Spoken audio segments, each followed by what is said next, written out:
Hi friends, இப்போ நம்ம Pandya shows பார்க்க போகிறோம். பாண்டிய ஷோஸில் எடுத்தோன்னே என்னடா இரிட்டேட்டிங் காய்ஸை காமிக்கிறாங்க அப்படிங்கிற மாதிரி நினச்சிட்டிங்களோ. ராஜ் வீட்டில் உள்ளவங்களை காமிக்கிறாங்கங்க. அதுவும் இந்த குமார் பாயில காமிக்கிறாங்க. குமார் பாயலுக்கு கல்யாணம் அதனால என்னதான் பிடிக்காதவங்களா இருந்தாலும் ஒரு கங்க்ராச்சுலேஷனை போட்டு விடுவோம், வாழ்த்துக்கள் அப்படின்னு சொல்லியாச்சு.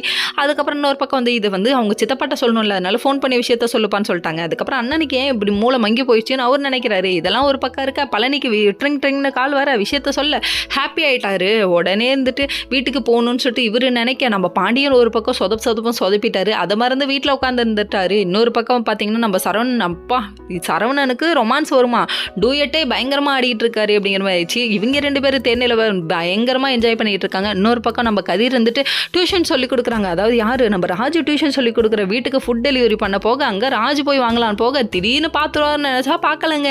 எங்கே உண்மை தெரிஞ்சிருமோன்னு இவங்க உள்ளேயே இருக்காங்க. கடைசியில் ஃபுட்டை வாங்கிட்டு வந்துட்டு என்னடா இது நம்ம புருஷன் இவ்வளோ கஷ்டப்படுறானேன்னு சொல்லிட்டு ரொம்ப ஃபீல் பண்ணுறாங்க. இதெல்லாம் ஒரு பக்கம் இருக்கா. நம்ம மீனா ஒரு பக்கம் இந்த வருஷம் தலை தீபாவளி வரப்போகுது, ஆனால் நம்ம எங்கே போய் கொண்டாட முடியும், நம்ம இங்கே தான் இருக்க முடியும், நமக்கு என்ன தலை தீபாவளி இருக்குன்னு சொல்லிட்டு அவங்க சோகத்தில் இருக்காங்க. விடுங்க, மீனாவுக்காக நம்ம எல்லாரும் சேர்ந்து போராடி எப்படியாவது கொண்டு போய் மீனாவோட அப்பாவோட சேர்த்து வச்சிருவோமா அப்படிங்கிற மாதிரி இருக்குது. இதெல்லாம் ஒரு பக்கம். இன்னொரு பக்கம் நம்ம பாண்டியன் லேட்டாக வந்துட்டாருங்க. லேட்டாக வந்தோடனே பழனியை பார்த்தோன்னே சாரிடா நான் மறந்துட்டேன்னு சொல்கிறாரு. சொன்னதுக்கப்புறமா நீ கிளம்பிடான்னு சொல்லிட்டு நம்ம பழனியை முன்னாடி அனுப்பி வச்சுட்டு பழனியை பற்றி பெருமையாக பேசுகிறாரு.